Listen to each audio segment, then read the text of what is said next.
Assalamualaikum, berjumpa lagi dengan JJ Science. Bagaimana kabarnya? Semoga kalian dalam keadaan sehat walafiat. Sistem organisasi kehidupan makhluk hidup tersusun dari bagian terkecil hingga membentuk organisme. Pernahkah kalian berpikir tubuh kita itu tersusun oleh apa saja? Untuk mengetahuinya, coba lakukan penelitian terhadap tubuh ikan. Coba perhatikan struktur bagian dalam tubuh ikan. Jika ditelusuri lebih jauh, ternyata bagian-bagian tersebut tersusun oleh unit-unit kecil.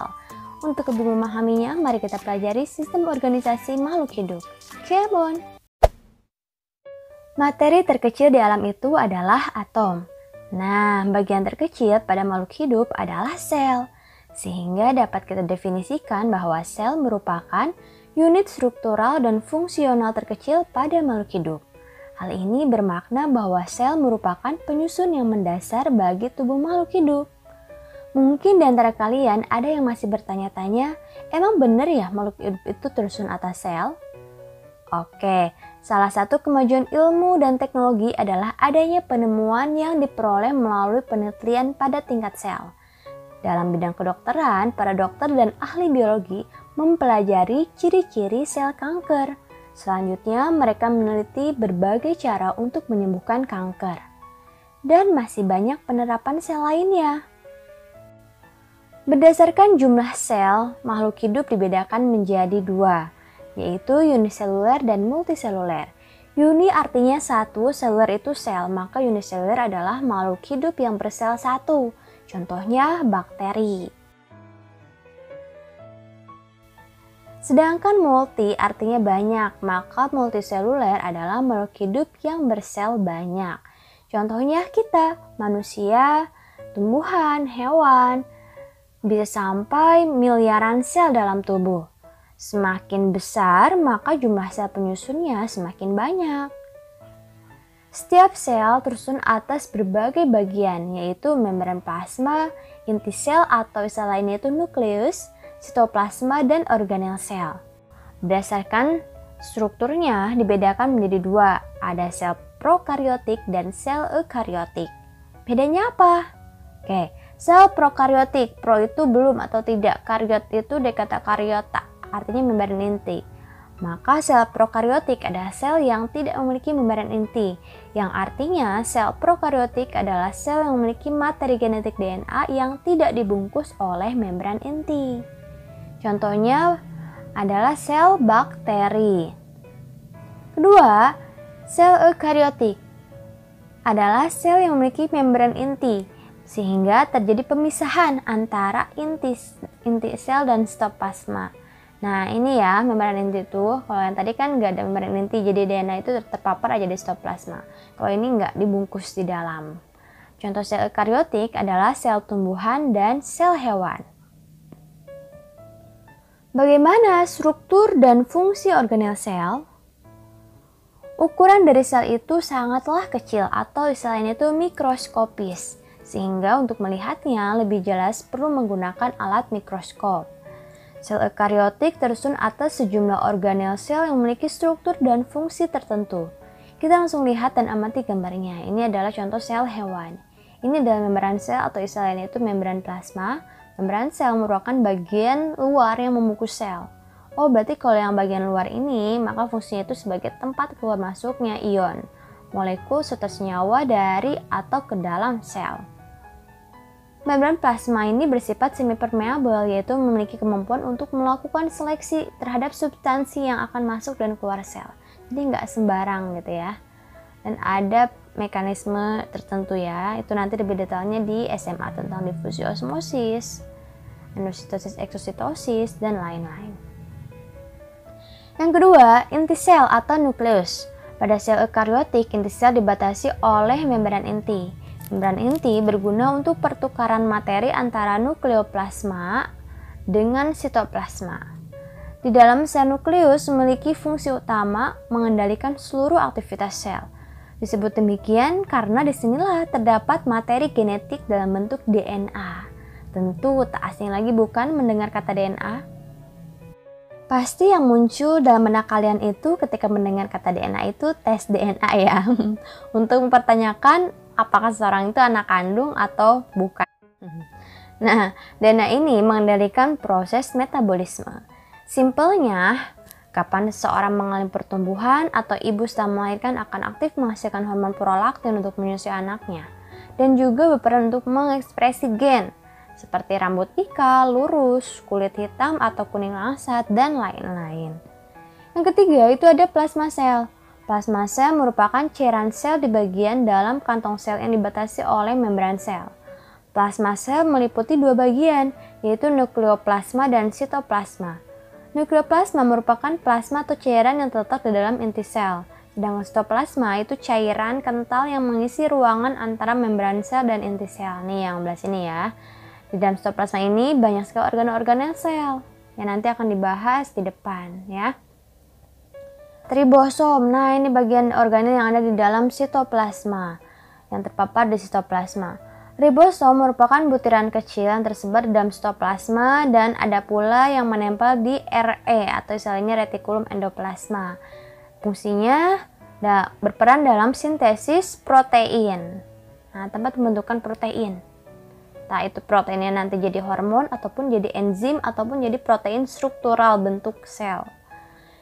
Lalu ada retikulum endoplasma. Ini ada RE kasar, tempat menempelnya ribosom, ada RE halus yang tidak ditempeli ribosom yang berperan RE halus ini untuk sintesis lemak. Lalu ada badan Golgi, ini kandung pipi bertumpuk, ukurannya besar, berfungsi untuk menghasilkan lisosom. Lisosom itu nanti di depan ya. Fungsinya itu memproses protein dan molekul lain yang akan dibawa keluar atau ke membran sel. Jadi ini buat sekresi sel ya, sekresi zat. Lalu ada lisosom berfungsi untuk menghasilkan enzim-enzim hidrolitik. Nah, di dalam sel dan merusak sel-sel asing, fagositosis. Jadi kalau ada benda asing, ada bakteri, ada virus yang masuk ke dalam tubuh atau ke dalam sel, maka akan difagositosis, akan dirusak oleh lisosom ini. Lalu ada mitokondria berperan untuk respirasi sel menghasilkan energi. Karena prinsipnya setelah kita makan, makanan kan masuk ke dalam sel ya, zat makanan itu, dan dioksidasi oleh oksigen sehingga menghasilkan energi. Peran ekologis tumbuhan adalah pembuat makanan atau menghasilkan makanan, sedangkan hewan berperan sebagai pemakan tumbuhan dan hewan lainnya. Oleh karena itu, struktur walaupun keduanya termasuk eukariotik, sel tumbuhan dan sel hewan memiliki perbedaan. Perbedaan pertama, sel tumbuhan itu memiliki dinding sel, kalau hewan itu nggak punya dinding sel. Oleh karena itu, sel tumbuhan itu dindingnya itu sangat keras, sulit untuk dicubit. Beda halnya kayak manusia kan bisa dicubit ya, bisa lembek karena nggak ada dinding sel. Nah, penyusun dinding sel itu adalah selulosa. Ciri yang kedua itu memiliki vakuola yang besar. Nah, vakuola ini berperan untuk menyimpan cadangan makanan. Makanya tumbuhan itu bisa tahan seminggu nggak disirami air gitu ya. Walaupun ada tanda-tanda kekeringan, ya itu istilahnya mereka bisa tahan gitu ya. Sedangkan hewan memiliki vakuola berukuran kecil. Nah, yang memiliki vakuola berukuran kecil ini hanya kelompok amuba ya, memiliki vakuola kontraktil itu ya. Sedangkan hewan-hewan lainnya atau manusia itu nggak punya penyimpan cadangan makanan. Makanya nggak bisa seminggu nggak makan, nggak bisa gitu ya. Harus ada sesuatu yang masuk ke dalam tubuh untuk dicerna guna menghasilkan energi.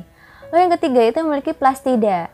Nah, plastida itu contohnya itu adalah kloroplas pada tumbuhan, zat hijau daun, berperan dalam fotosintesis. Sedangkan hewan nggak ada plastida.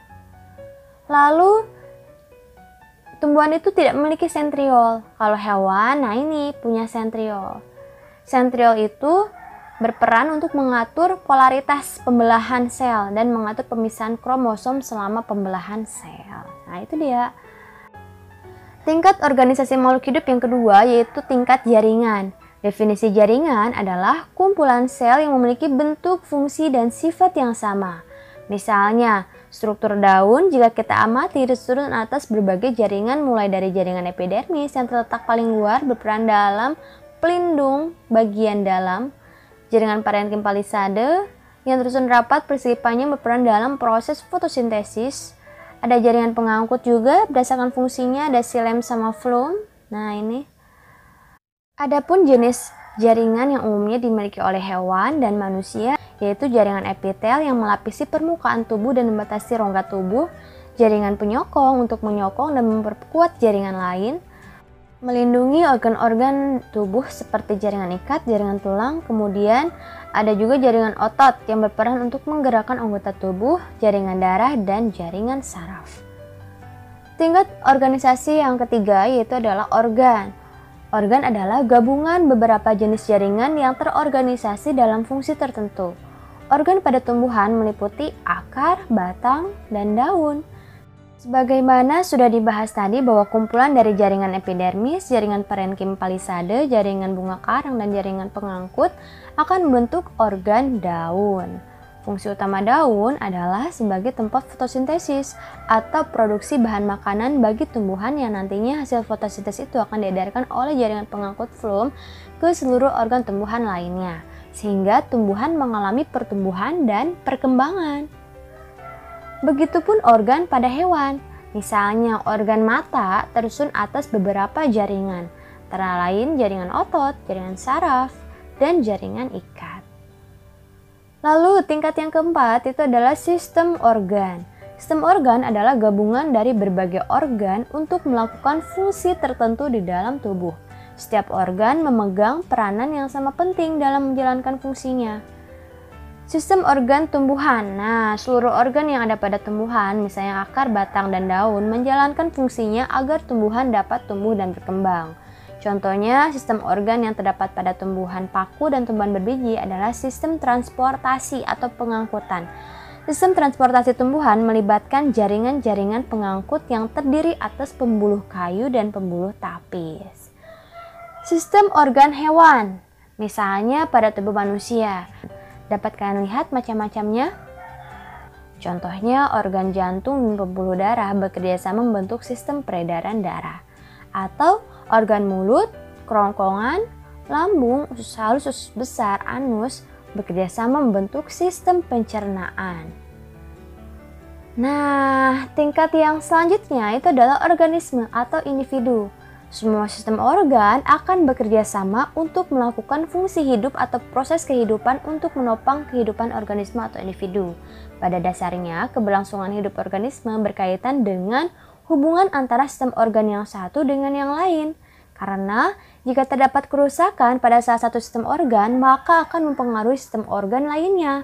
Misalnya pada tubuh manusia, jika sistem ekskresi itu sistem pengeluaran zat sisa hasil metabolisme seperti urin, tidak bekerja dengan baik karena ginjalnya telah rusak, maka zat-zat sisa yang bersifat racun akan tertimbun di dalam darah. Wah, ngeri banget ya. Hal tersebut akan menyebabkan terganggunya sistem peredaran darah. Terganggunya sistem peredaran darah akan menurunkan kemampuan pengangkutan zat-zat yang diperlukan tubuh, misalnya oksigen. Apabila peredaran oksigen terganggu, nah ini akan mempengaruhi sistem pernafasan sehingga menjadi terganggu. Inilah bukti yang menunjukkan bahwa dalam organisme, sistem organ bekerja sama satu sama lain. Dan apabila terdapat kerusakan pada salah satu sistem, maka akan mempengaruhi sistem yang lainnya. Demikian juga lah yang terjadi pada tumbuhan. Kesimpulannya, organisasi kehidupan itu tersusun dari sel, kemudian membentuk jaringan. Kumpulan dari jaringan yang memiliki struktur fungsi yang sama akan membentuk organ, organ membentuk sistem organ bekerja sama akan membentuk organisme atau individu.